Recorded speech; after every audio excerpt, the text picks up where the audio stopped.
A'udzu billahi minasyaitonir rajim. Bismillahirrahmanirrahim. Assalamualaikum warahmatullahi wabarakatuh. Alhamdulillahi ala ni'amihi hamdan katsiran tayyiban mubarakan fihi. Asyhadu an la ilaha illallah wahdahu la syarika lah wa asyhadu anna Muhammadan abduhu wa rasuluhu la nabiyya wa la rasula ba'da. Allahumma shalli wa sallim wa barik ala Muhammadin wa ala alihi wa ashabihi wa man tabi'ahu bi ihsanin ila yaumiddin. Wa ya ibadallah usini wa iyyakum bi taqwallahi faqad fazal muttaqun. Bapak Ibu jamaah yang dirahmati Allah, alhamdulillah, mari kita panjatkan syukur kepada Allah Subhanahu wa taala. Sampai saat ini negara kita masih dalam keadaan aman. Nah, semoga ke depan bangsa ini menjadi lebih baik, baik dari sisi politik, ekonomi, termasuk di bidang dakwah, dan semoga di dalam setiap perubahan menjadi lebih baik itu, sekecil apapun kita punya peran di situ. Minimal kita berperan dengan doa. Ya, Rabbij'al hadza baladan aminan warzuq ahlahu minas thamarati man amana minhum billahi wal yaumil akhir. Jangan lupa untuk selalu berdoa untuk bangsa dan negara ini setiap ba'da salat, agar semua kesulitan yang dihadapi pemerintah kita dimudahkan oleh Allah Subhanahu wa taala. Salam dan salam semoga terlimpahkan kepada Nabiullah Muhammad sallallahu alaihi wasallam, kepada keluarga Rasulullah, para sahabat dan orang-orang yang ittiba dengan sunnah-sunnahnya. Bapak Ibu rahimakumullah, hari ini, pagi ini insyaallah kita akan bahas tentang pencitraan. Karena kita hidup di era sosial media, di era digital, yang di era ini pencitraan itu mengambil peran yang sangat penting dan dampaknya luar biasa. Ya. Kalau ibu-ibu, biasanya yang banyak mengikuti berita di sosial media itu ibu-ibu, yang kasus Imelda Savitri yang dicerai suaminya karena diangkat P3K itu, nah, itu menjadi viral karena apa? Ya karena sosial media. Iya. Kemudian yang ditangkap oleh netizen adalah dia orang yang didolimi oleh suaminya, maka dalam sekejap kemudian responnya luar biasa. Nah, kemudian ada kasus pondok yang ambruk itu, ya, itu juga responnya luar biasa. Padahal bangunan ambruk kan biasa loh. Bahkan ada bangunan yang dibangun oleh pemborong, oleh ahli, itu juga ambruk. Kenapa tidak seheboh pesantren yang ambruk? Ya, kalau faktornya hanya banyak korban, kenapa kemudian orang menganggap pesantren itu menjadi negatif? Sampai santri yang ikut kerja ngecor itu dipersepsikan sebagai perbudakan. Padahal santri ngecor itu seneng loh. Yang pernah di pesantren mesti ngerasake, gitu. Jangan bayangkan santri nek ngecor itu kerjane kaya tukang bangunan itu ndak. Lemadai semen ning ember iki ya gur setengah-setengah tok ngono kuwi. Karena nek penuh dia ndak kuat. Dia le ngecor ngewangi ngecor iki karo guyon-guyon karo seneng-seneng gitu. Kok le mbayangke santri ngewangi ngecor kuwi kaya wong kerja bayaran itu loh. Nah, mereka juga sambil bersenang-senang kok. Nah, ini bagian dari pencitraan. Ada orang yang ingin mengganggu pesantren sehingga mereka mencari celah untuk membuat citra negatif terhadap pesantren dan seterusnya. Jadi sebenarnya kita sering menjadi korban pencitraan. Bahkan mungkin 10 atau 11 tahun yang lalu kita juga jadi korban pencitraan. Tiba-tiba ada seorang calon pemimpin yang masuk ke gorong-gorong. Nah, kita kemudian terhipnotis. Wah, ini pasti pro rakyat, rela berjuang dan seterusnya. Tapi ternyata, nah, kita jadi korban pencitraan. Nah, atau jangan-jangan kita juga pernah menjadi pelaku pencitraan. Ibu-ibu kalau pasang story foto di Facebook atau di IG, dipilih yang paling bagus nih. Ya. Kira-kira sama dengan aslinya enggak? Ya. Maka ada laki-laki yang mencari jodoh lewat media sosial, di fotonya kempling, begitu ketemu, ya. Di fotonya langsing, begitu ketemu. Nah, itu kan jadi korban pencitraan begitu. Tapi dunia hari ini seperti itu. Maka kita harus paham bagaimana cara melihat sebenarnya yang asli seperti apa sih, agar kita tidak tertipu. Bapak Ibu rahimahullah, sebenarnya memang kita hidup itu dalam dua versi. Ada versi pencitraan dan versi original. Hari ini kita hadir dengan versi apa?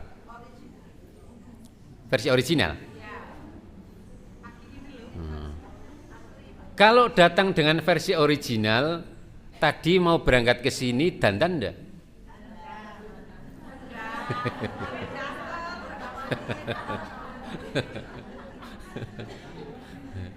Saya pernah ketemu seorang wanita yang di tasnya itu tidak pernah tertinggal, ya. Bahkan dia kalau habis wudhu, setelah sholat itu, yang dia pegang pertama make up. Sampai suatu saat saya bersilaturahmi ke rumahnya, lihat wajah aslinya itu malah pangling. Kok beda banget toh? Nah,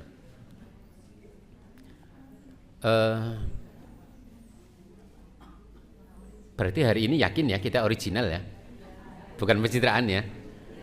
Ya. Jadi kita selalu hidup di dalam dua versi ini. Ada versi original, ada versi pencitraan. Tetapi memang ada pencitraan yang dibolehkan, ada pencitraan yang diharamkan. Bahkan dalam kasus kondisi tertentu, pencitraan itu malah bisa menjadi wajib. Nah, kapan versi pencitraan itu muncul? Kalau guru gampang, versi pencitraannya muncul di hadapan murid. Karena ternyata guru lebih sabar menghadapi murid dibanding menghadapi anaknya sendiri. Berarti yang versi original yang mana?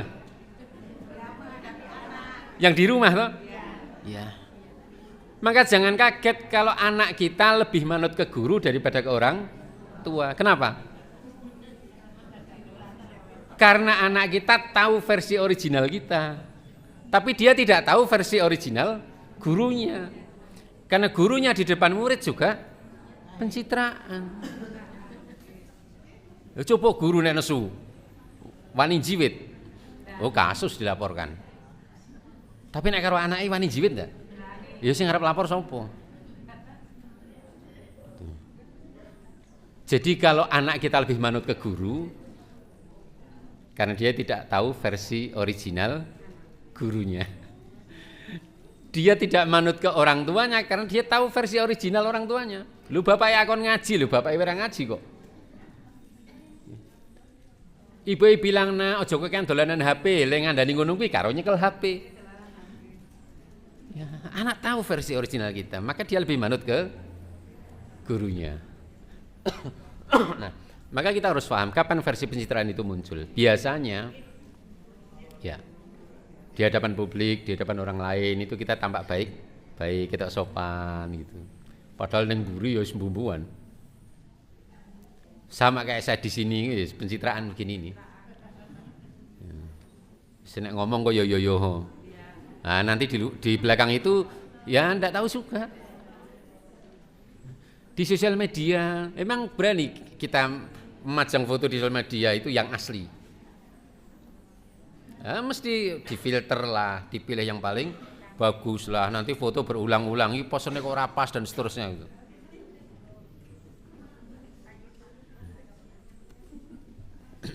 Ketika ada tujuan tertentu, cari dukungan. Zaman kampanye kan caleg itu kata apik kabeh to. Pro rakyat semua. Tapi nanti kalau sudah jadi, ya wallahu alam.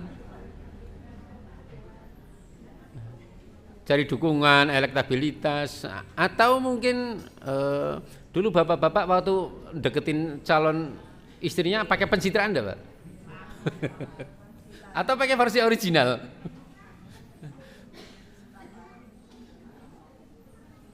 Ibu-ibu kaget enggak setelah nikah? Kok bojoku koyo ngene toh? Ora koyo zaman ya. Bapak-bapak kaget enggak, Pak? Ya Allah, tibae bojoku ngene to. Tak kira apik koyo sing tak bayangke. Ternyata setelah menikah ketok asline.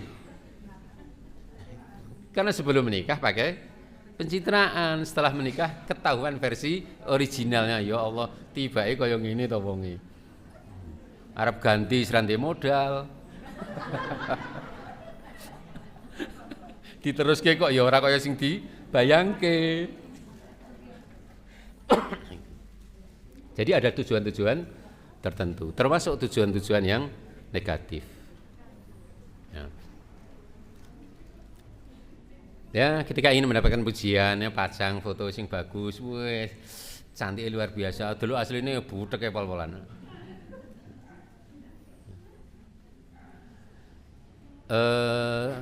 Ketika di warung makan foto kemudian diposting, itu kira-kira tujuannya apa, Pak? Kira-kira itu tujuannya apa kira-kira?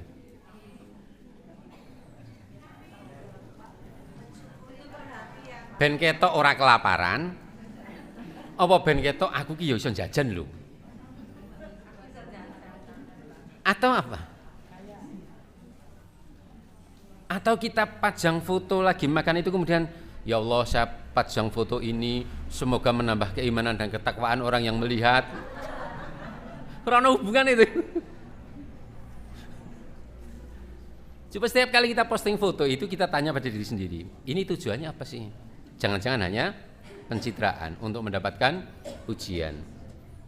Nah ini, ketika ingin mendapatkan pengakuan, itu orang pakai pencitraan.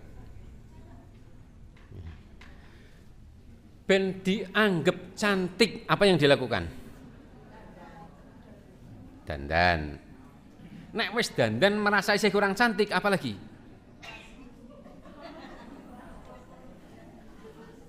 Nek wis operasi plastik isih merasa kurang cantik juga. Ya wis nganggo helm ngono lah wis.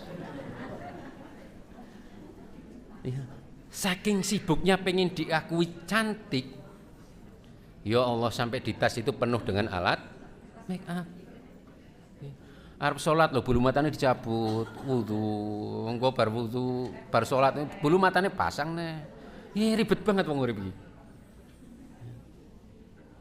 Hanya ingin dianggap cantik. Maka para suami sering-sering puji istri, ya Allah, terima kasih ya Allah, Engkau beri saya istri yang cantik. Supaya dia merasa cantik sehingga tidak perlu lagi mempercantik. Sudah apa adanya dia itu cantik.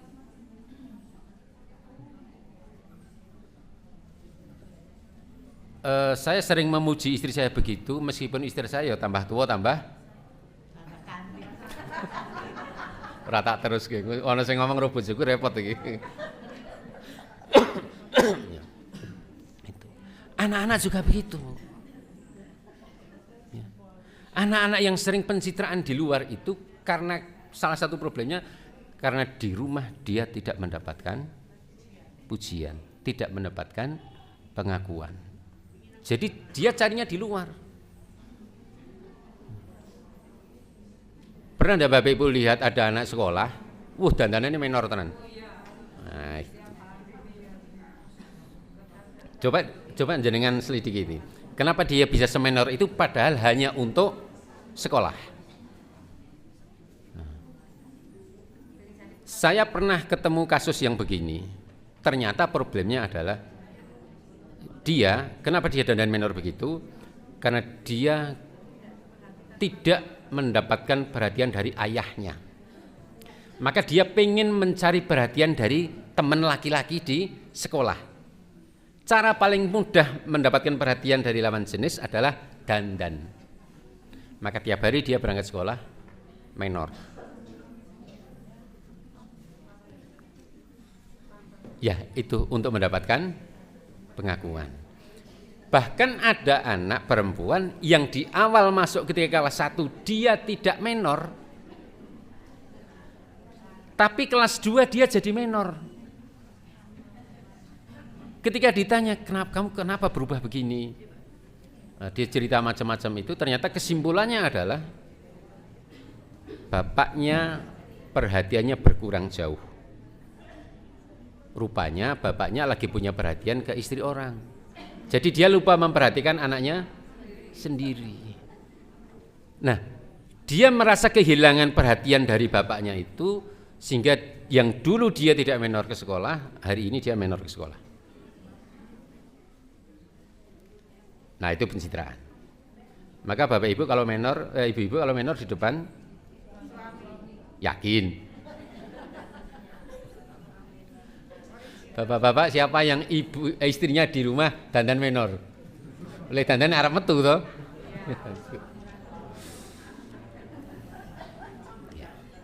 Jadi pencitraan yang halal dan baik itulah pencitraan yang didasarkan keikhlasan, kejujuran, kebenaran, bukan untuk mencari pujian atau sekedar popularitas. Kita sebagai muslim itu harus mencitrakan diri sebagai muslim yang baik.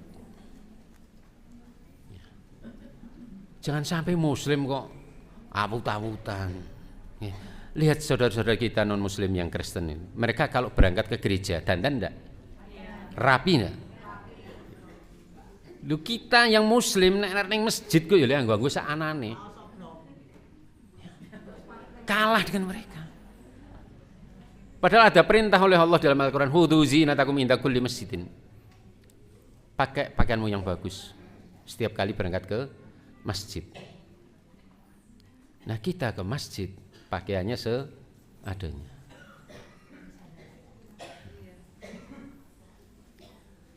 Nah, penjelasan yang baik itu penjelasan yang konsisten antara lahir dan batin, ketika sendiri maupun ketika bersama banyak orang, baik dalam keadaan lapang maupun keadaan sempit. Jadi ora ono bedane dhewe wong akeh yang ngene iki, lahir batin juga seperti itu, sama. Jangan sampai pencitraan itu bertujuan manipulatif. Nanti ada beberapa kasus yang Allah ceritakan di dalam Al-Quran. Nah, itu kalau pencitraan untuk mendapatkan keuntungan pribadi, pujian atau like kalau di sosmed, nah itu berbahaya. Kita bisa menjadi riya atau pamer.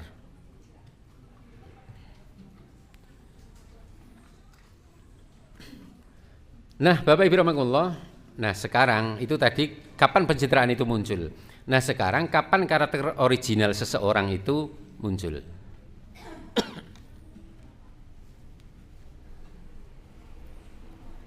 Jadi karakter original orang itu akan muncul ketika mendapatkan ujian.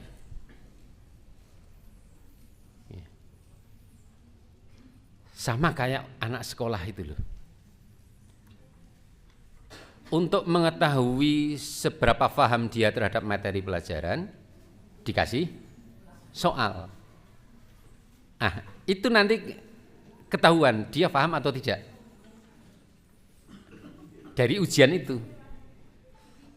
Nah, manusia juga diberi ujian begitu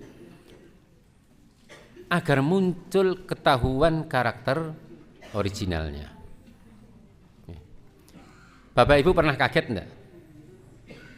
Pernah kaget enggak? Ketika kaget yang keluar apa?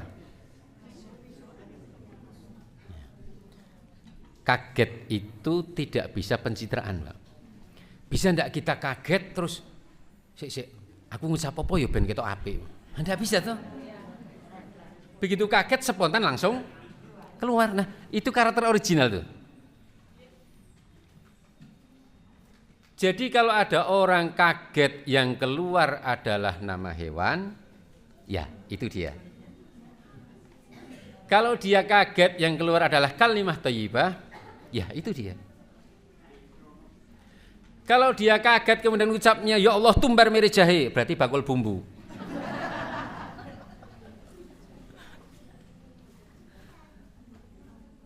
Ah, ibu-ibu silahkan nanti bisa dicoba, anaknya dikagetin. Nanti yang keluar dari lisannya apa? Kalau anak kita kaget yang keluar kalimah thayyibah, peluk dia, Bu. Ya Allah, alhamdulillah ya Allah. Anak saya ketika kaget yang keluar adalah kalimah thayyibah. Ucapkan terima kasih pada dia. Karena itu karakter originalnya. Tapi kalau anak kita kaget yang keluar bukan itu, peluk dia, ya Allah, ampunilah saya yang belum berhasil memberi contoh pada anak saya. Ora terus ditendang, sama tetap dipeluk, tapi yang satu dengan doa, yang satu dengan syukur. Ibu-ibu nanti silakan kagetin suami. Nanti kalau suami kaget mengucapnya kalimah thayyibah, segera iya peluk dia. Surat Al-Mulk ayat 2. A'udzubillahi minasyaitonirrajim. Alladzi khalaqal mauta wal hayata liyabluwakum ayyukum ahsanu amala. Wa huwal azizul ghafur. Jadi Allah yang menciptakan, yang menjadikan mati dan hidup supaya Allah itu liyabluwakum, memberi ujian kepada kita.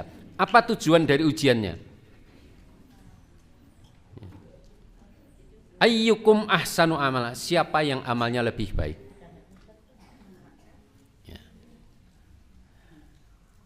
Bapak Ibu, kita menilai orang baik. Bagaimana cara kita menilai orang baik?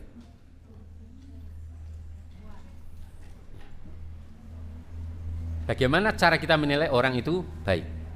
Jadi kita menilai orang itu baik, kita menganggap orang itu baik kalau kebaikannya itu bersifat kontinu.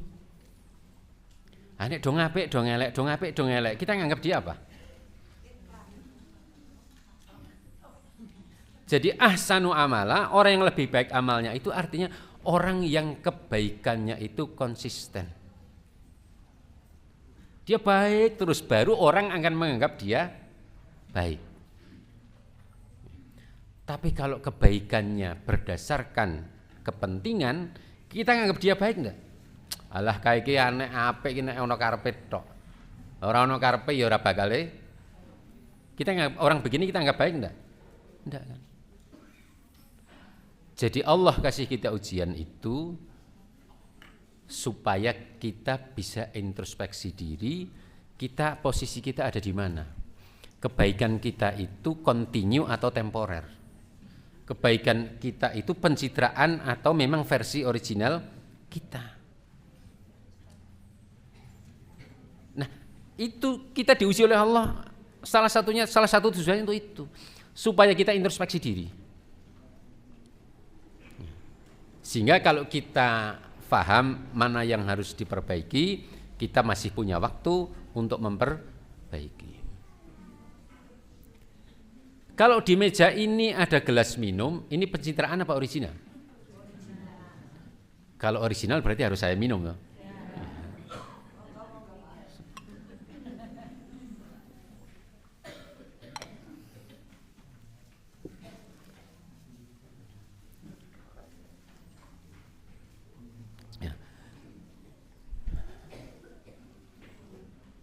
Itu Rasulullah SAW bersabda begitu. Ya Yohanes, alaikum bil amali ma tutiqun. Kita diperintahkan oleh Allah, oleh Rasulullah SAW untuk beramal, melakukan kebaikan sesuai dengan kemampuan kita. Karena Allah tidak pernah bosan melihat amal kita, mencatat amal kita, memberi balasan amal kita. Sekecil apapun kebaikan itu. Karena yang disukai oleh Allah itu adalah amalan yang kontinu meskipun sedikit.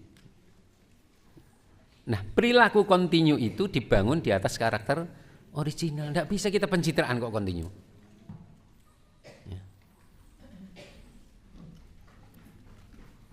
Maka sekecil apapun kebaikan itu, lakukan itu setiap hari sehingga menjadi karakter original kita, menjadi perilaku yang otomatis spontan tanpa rekayasa, yang itu kemudian ketika kita meninggalkan kebaikan itu rasanya ada sesuatu yang kurang. Bapak Ibu, kira-kira apa kebaikan kita yang kita lakukan setiap hari secara kontinu dari dulu sampai hari ini tidak berubah? Apa kira-kira?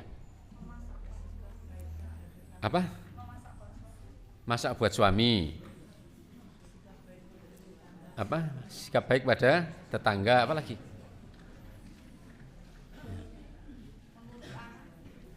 Sebenarnya banyak banget tuh kebaikan-kebaikan kita itu. Lakukan itu setiap hari. Jadi kenapa Allah kemudian yang dicintai oleh Allah itu amal kebaikan yang kontinu meskipun itu sedikit, meskipun amal itu kecil.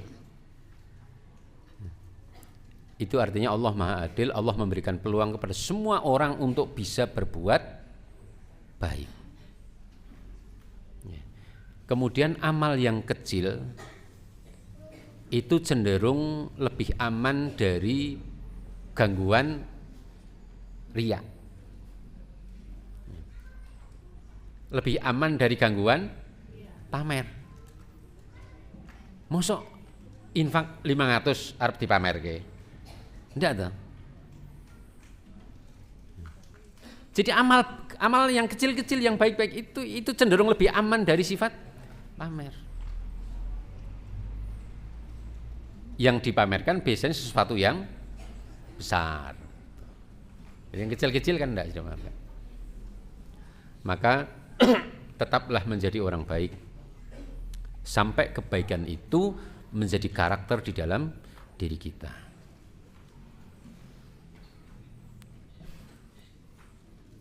Nah, itu surat Ali Imran ayat 134. Alladzina yunfikuna fis sarai wadh-dharra'i wal kadhiminal ghaidha wal 'afina 'anil nas wallahu yuhibbul muhsinin. Ya. Karakter seseorang itu akan muncul dalam keadaan sempit. Maka Allah sebutkan orang yang berinfak baik di waktu lapang maupun di waktu sempit. Kalau berinfak di waktu lapang gampang enggak? Tapi berinfak di waktu sempit gampang enggak? Orang yang berinfak di dalam semua keadaan itu artinya infak itu menjadi karakter dia.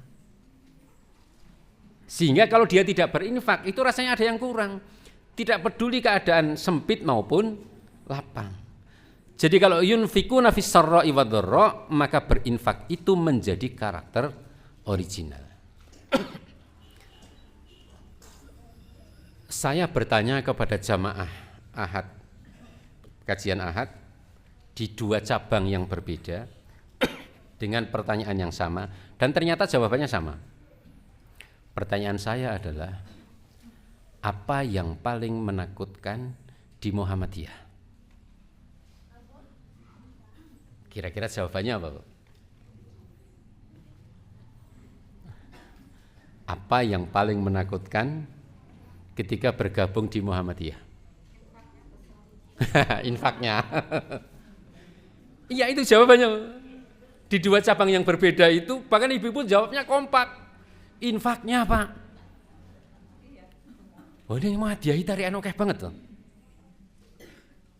Ono genceleng lazismu, ono tarikan MCP. Ki ngono ngaji ngene iki ono kotak muter. Nanti ada acara ada SWO, ada SWP. Oke banget tuh tariannya. Jenengan ngerasa begitu enggak?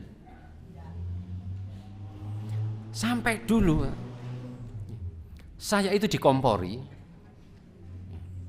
Cara ngomporinya begini. Nek durung sugih, ojo wani-wani gabung nang Muhammadiyah. Muhammadiyah kok ketarikane. Oke iuran, oke infak. Mulane nek durung sugih, ojo wani-wani gabung ning Muhammadiyah.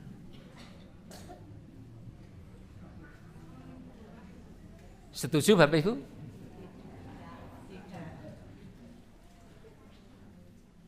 Tapi setuju enggak kalau di Muhammadiyah banyak infak, banyak tarikan? Medeni ora iki, Pak? Ya. Tapi ternyata ada orang yang mindsetnya berbeda, sudut pandangnya berbeda. Saya pernah ketemu orang ya, yang ketika ditanya, Bapak, kenapa Bapak tertarik dengan Muhammadiyah? Jawabannya, saya tertarik dengan Muhammadiyah karena di Muhammadiyah banyak infaknya. Dia justru tertarik dengan itu. Terus saya tanya, loh kok bisa Pak? Loh Pak, infak itu kadang-kadang nek tidak dipaksa, saya tidak infak kok. Di Muhammadiyah saya dipaksa untuk infak. Kalau tidak, harta saya habis di dunia. Tidak punya saya investasi di akhirat. Untung di Muhammadiyah itu saya sering ditarik infak. Artinya saya diingatkan untuk berinvestasi di akhirat. Kalau tidak Pak, mungkin saya tidak punya tabungan akhirat. Dan ternyata setelah saya bergabung di Muhammadiyah, saya tetap makan 3 kali sehari Pak. Itu tidak mengganggu ekonomi saya di rumah. Ya. Jadi ada orang yang tertarik dengan Muhammadiyah justru karena dia Muhammadiyah sering diingatkan untuk berinfak. Nah kira-kira kita di versi yang mana? Yang pertama apa yang kedua?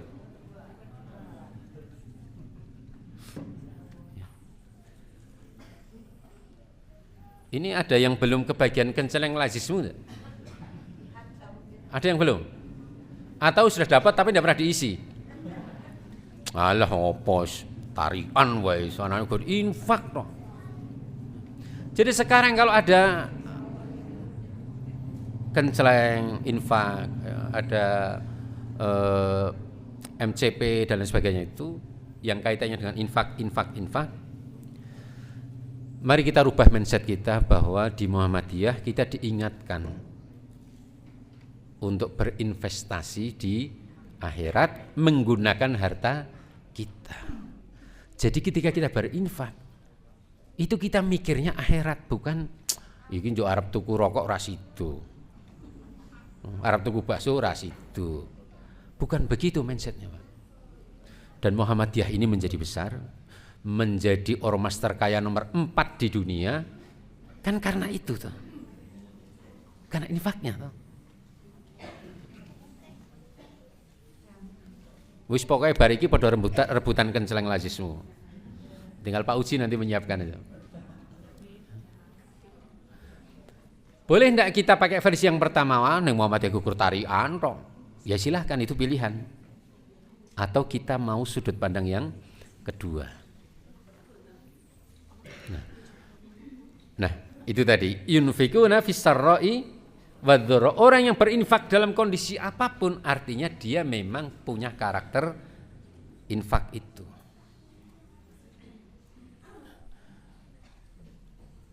Bapak Ibu kalau diberi pilihan menjadi Ansor atau menjadi Muhajirin, pilih yang mana? Pilih yang mana? Kalau diberi pilihan menjadi Ansor atau menjadi Muhajirin, pilih yang mana? Pilih Muhajirin. Kenapa? Loh, sahabat Ansor itu bareng Rasulullah juga loh.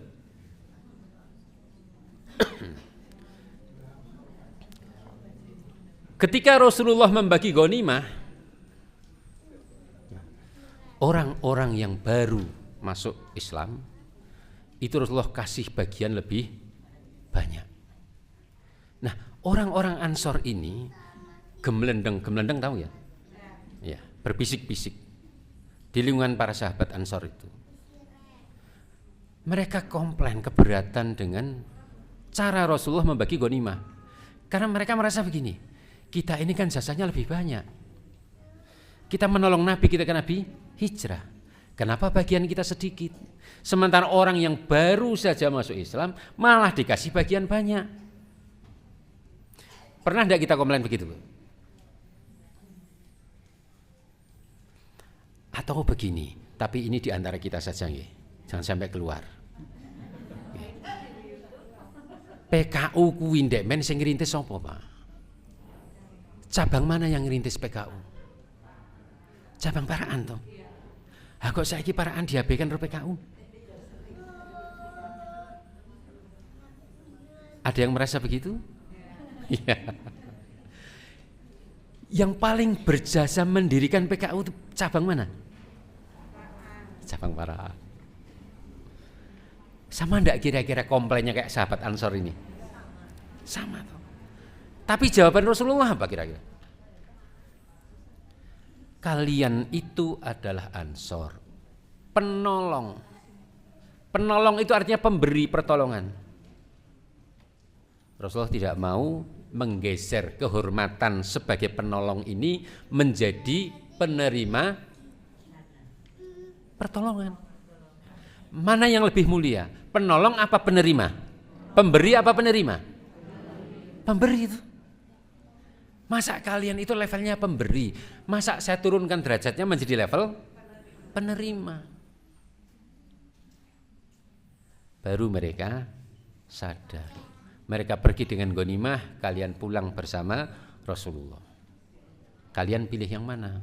Mereka pilih Rasulullah. Tapi bahwa pernah ada bisik-bisik di kalangan sahabat Ansor karena keberatan dengan Rasulullah yang membagi ghanimah lebih banyak kepada orang-orang yang baru. Padahal kelompok sahabat Ansor ini jasanya jauh lebih besar dibanding ini. Jadi kalau terbersit di hati kita perasaan seperti itu, artinya para sahabat juga pernah terbersit perasaan begitu. Tapi segera diluruskan oleh Rasulullah. Maka kalau kita punya perasaan begitu, segera sampaikan kepada orang yang bisa meluruskan hati kita. Ya aku nek lagi ngerasa ngene iki, ceritane ro sapa ya? Biar hati kita lurus lagi.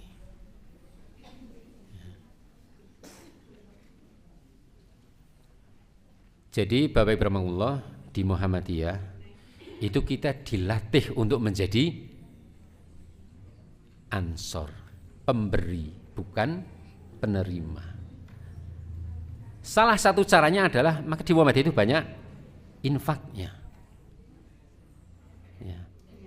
Jadi derajat kita naik menjadi pemberi. Maka jangan turunkan derajat kita menjadi penerima. Tetaplah menjadi pemberi. Fisarra'i wa dharra. Maka karakter seseorang apakah dia itu ahli infak atau tidak, lihat ketika dia sempit. Kalau dia sempit tetap berinfak, artinya itu karakter original dia. Wal kadhiminal ghaidh. Ya, itu dalam keadaan marah. Orang kalau marah, bisa enggak kita marah itu direkayasa? Aku arep nesu, piye carane ya ben nesuku iki ketok puitis. Ndak bisa tuh. Nah, kita marah ya langsung aja marah tuh. Nah, itu karakter aslinya muncul. Ya. Maka ada orang yang marah dengan kata-kata kasar, ada yang marah dengan kata-kata lembut, ada yang marah dengan fisik, ada yang marah hanya diam dan berdoa. Bahkan ada orang yang bisa marah sambil tersenyum. Itu karakternya beda-beda. Ibu-ibu suami kalau lagi marah gimana, Bu? Diem. Bapak-bapak kalau lagi marah apa yang Bapak lakukan? Kan ada yang marah banting piring, banting gelas, karena dia punya saudara bakul gerabah. Nah, apakah dia bisa menahan marahnya, mengatur, memanage marahnya? Apakah dia tidak bisa? Apakah ketika marah dia bisa menjaga lisannya atau tidak? Apakah ketika dia marah dia tetap berperilaku positif atau sebaliknya? Silahkan nanti dilihat ketika marah. Itu tidak bisa direkayasa, tidak bisa pencitraan. Kalau dia benar-benar lagi marah, kecuali marahnya memang settingan. Kalau dia benar-benar marah, itu tidak bisa direkayasa.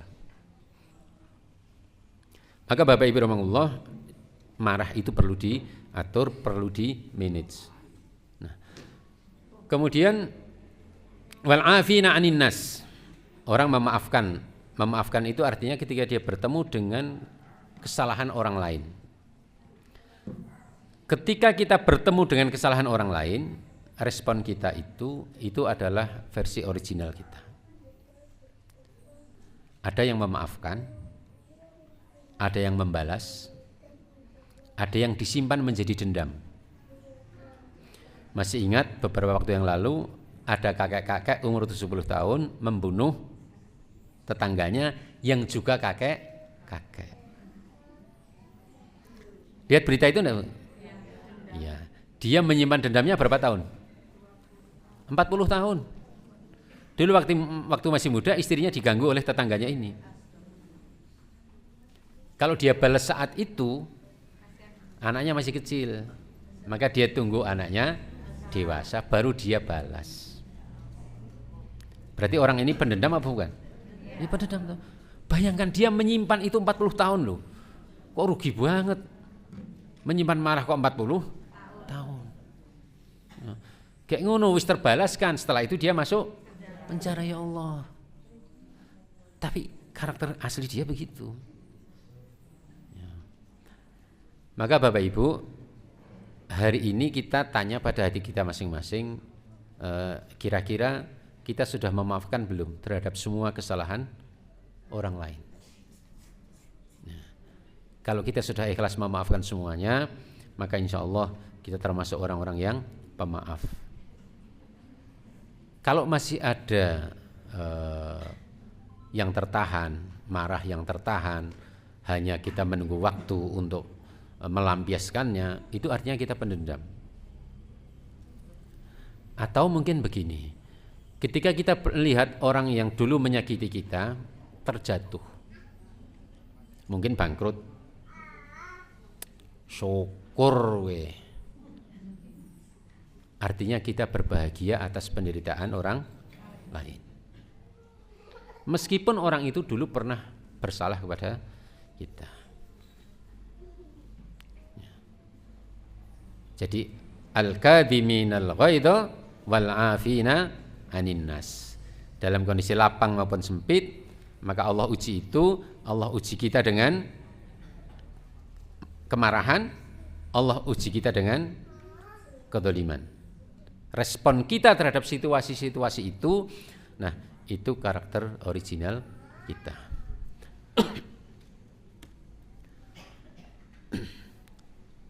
Surat Luqman ayat 32. Wa idza ghasyahum maujun kadzulali ta'allaha mukhlishina lahuddin falamma najjahum ilal barri faminhum muqtasid. Wa ma yajhadu bi ayatina illa kullu khattarin kafur. Jadi Allah kasih ujian kepada penumpang kapal laut, ya. Bukan kapal api ya. Allah kasih ujian kepada penumpang kapal laut itu dengan Allah datangkan ombak yang besar. Ketika datang ujian begini, versi originalnya keluar. Karena versi original manusia itu apa? Fitrahnya apa? Dia bertauhid, percaya kepada Allah Subhanahu wa taala. Maka dalam situasi begitu, versi originalnya muncul, dia berdoanya kepada Allah. Tapi nanti ketika dia selamat, dalam situasi normal, dia lupa kepada Allah. Hanya sebagian yang tetap ingat kepada Allah Subhanahu wa taala. Jadi versi ketika dalam kondisi baik-baik saja, itu versi originalnya tidak muncul. Versi original muncul ketika kita berhadapan dengan ujian. Ketika semuanya baik-baik saja, itu tidak muncul.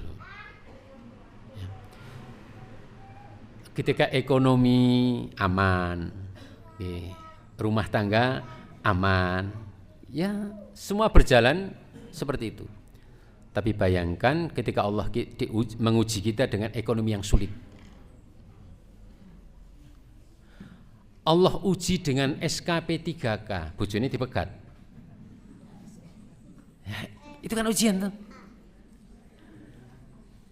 Sekarang banyak istri yang menggugat cerai suami karena dia lulus P3K. Hanya karena suaminya kuli bangunan, hanya karena suaminya tukang ngarit. Itu kan ujian tuh. Maka muncul versi aslinya. Allah uji dengan jabatan. Demen waktu zaman mahasiswa, teriak-teriak, ngeritik pemerintah, demo, anti korupsi. Wis dadi pejabat dia ikut. Berarti dia dulu waktu demo anti korupsi karena apa? Ya karena tidak kebagian tuh. Bukan karena dia memang anti korupsi. Nyatanya dia jadi pejabat juga jadi koruptor. Kan banyak tokoh sekarang. Dulu sebelum dia masuk pemerintahan mengkritik pemerintah habis-habisan. Begitu masuk pemerintah jadi komisaris, jadi menteri, diam dia.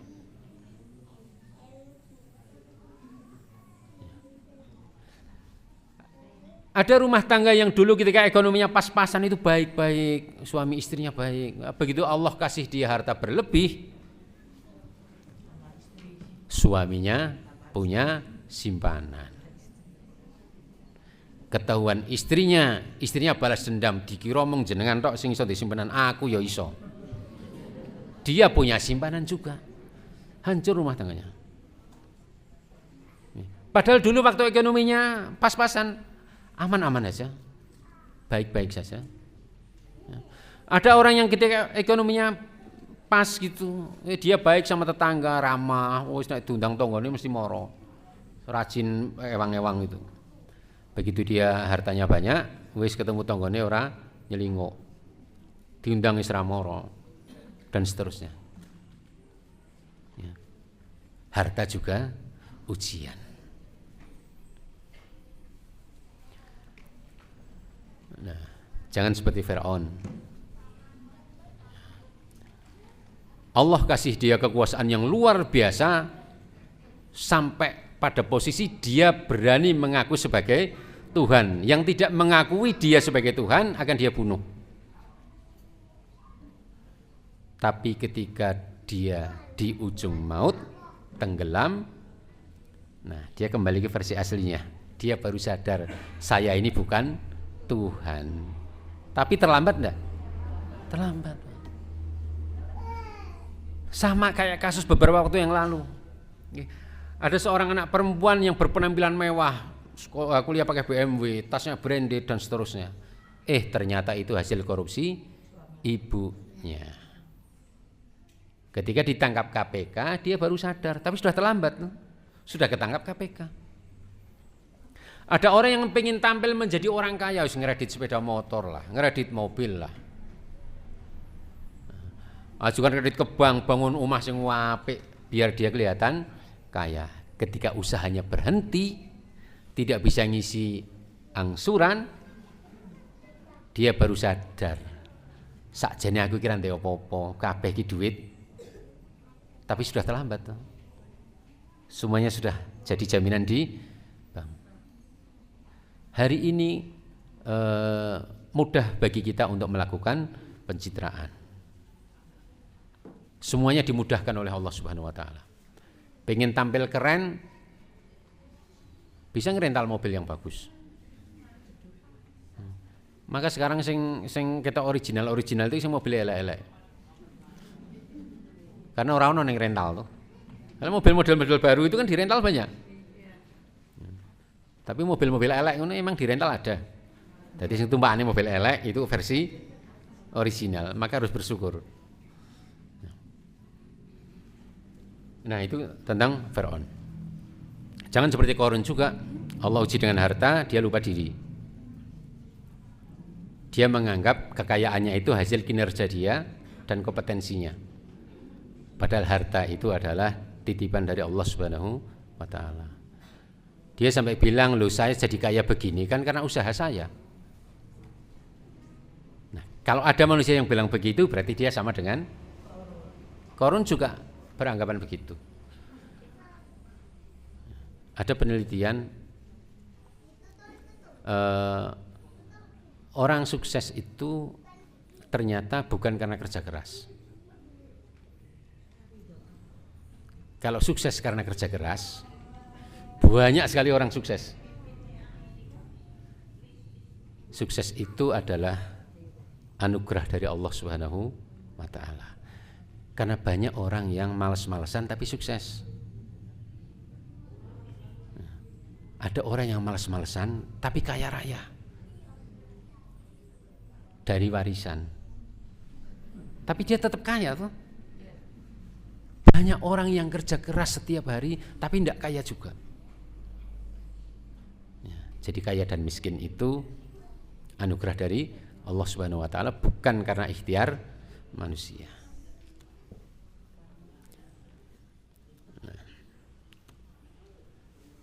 Jadi Bapak Ibu rahimahullah, surga itu diraih dengan ujian. Karakter original kita bukan dengan pencitraan, maka sudahlah tidak perlu lagi melakukan pencitraan. An hasibtum am hasibtum an tadkhulul jannata walamma ya'lamillahu alladhina jahadu minkum wa ya'lamas sabirin. Rugi kalau hidup ini kita habiskan untuk pencitraan, karena Allah tidak melihat itu. Yang dilihat oleh Allah adalah versi original kita. Ya, hidup itu dengan surga itu diraih dengan ujian. Bapak Ibu rahimahullah, hari ini kelihatannya ada upaya-upaya untuk membuat citra negatif terhadap umat Islam. Maka kita sebagai warga Perserikatan Muhammadiyah, kita punya kewajiban untuk menjaga nama baik Islam, untuk menjaga nama baik persyarikatan. Alhamdulillah Muhammadiyah terhindar dari banyak konflik, beberapa konflik yang dialami oleh ormas yang lain. Kita tidak punya konflik tentang habaib.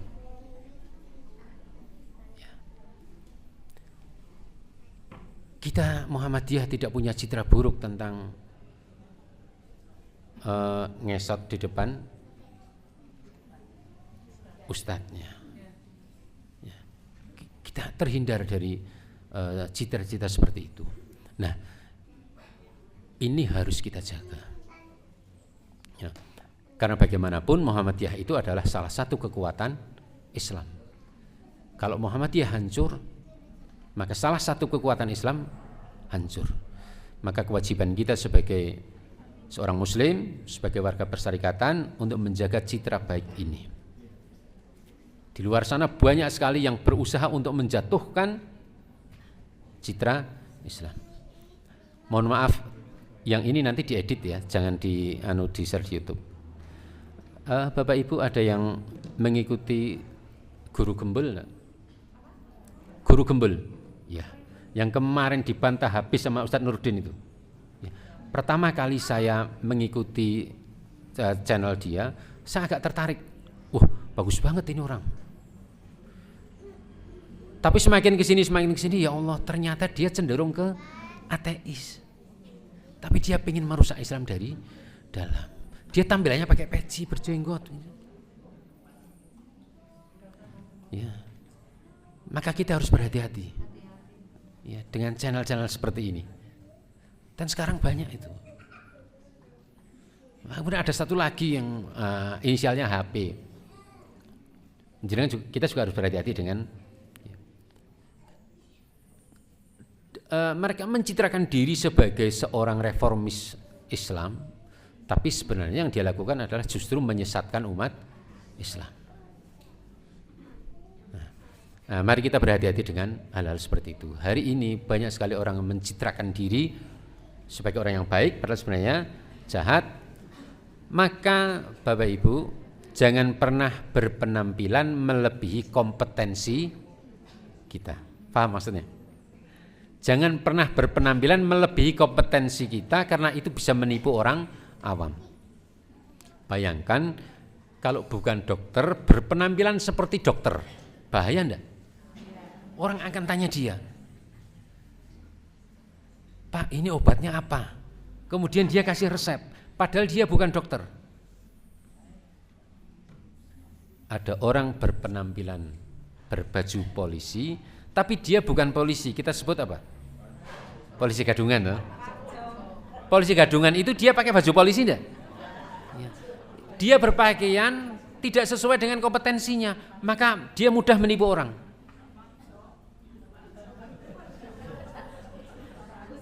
Dan hari ini kita mudah menemukan orang yang penampilannya seperti orang yang alim dan faqih, padahal sebenarnya tidak. Maka Gus Bah sering memberikan pesan, alumni pesantren itu mbok di depan rumahnya itu dikasih plang, alumni Al-Mukmin, alumni Gontor, alumni Lirboyo, atau saya ahli fikih, saya ahli, seperti rumah dokter yang di depan rumahnya dikasih plang, dokter spesialis apa, dokter spesialis apa, dan seterusnya.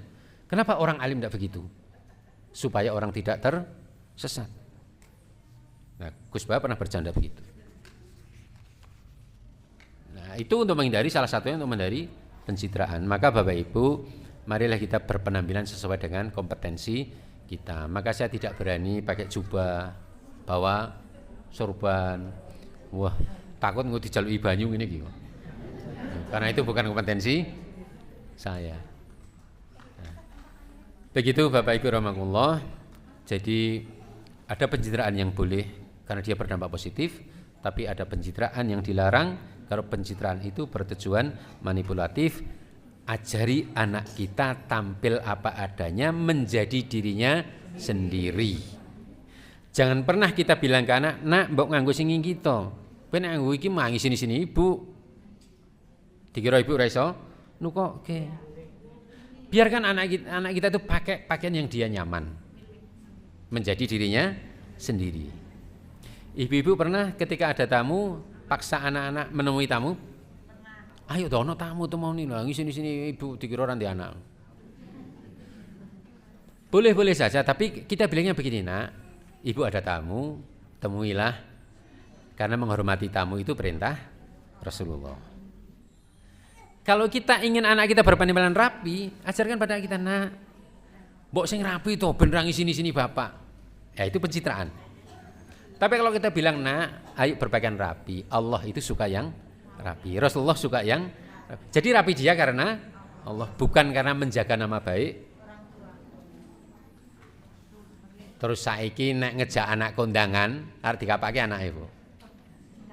Kita kan bilang, nah ayo melu kondangan, wis to sak karepmu le nganggo pakaian, sing penting kowe nyaman. Dia nganggo kaos, nganggo sandal jepit. Dijak ora? Ora sida dijak to? Wis pakaianmu ngono omah wae ngisini-sini ibu. Nah, arep kondangan ro ibu ki pakaiane sing apik. Itu ngajari apa ini kita? Maka lebih baik kondangan mangkat dhewe. Tapi pernah enggak kita dapat undangan kondangan begitu, isinya kepada yang terhormat Bapak Nurholis beserta anak dan istri. Pernah enggak? Enggak ada ya? Biasanya yang tertulis berapa nama? Satu nama. Kalau yang diundang satu, berarti yang berangkat berapa? Yang berangkat berapa? Satu. Maka undangannya satu, berangkatlah sendiri. Nggak usah ngajak anak, nggak usah ngajak cucu, rasa ngajak tonggone. Kalau undangannya sekalian, datanglah berdua suami. Kalau undangannya sekalian plus anak cucu, mangkat kabeh nggawa mikro. Karena kita hadir diundang sesuai dengan undangan yang dikehendaki oleh si tuan rumah. Kalau yang dikehendaki satu, datang satu. Yang dikehendaki dua, datang dua. Begitulah yang diajarkan oleh Rasulullah Shallallahu Alaihi Wasallam. Semoga bermanfaat, Bapak Ibu rahimahullah, dan semoga kita selalu diberi kesehatan oleh Allah, dimudahkan oleh Allah untuk menjadi diri kita sendiri tanpa ada pencitraan. Aku qouli hadza astaghfirullahaladzim li wa lakum wa lisairil mu'minin wa billahi taufiq wal hidayah. Assalamualaikum warahmatullahi wabarakatuh.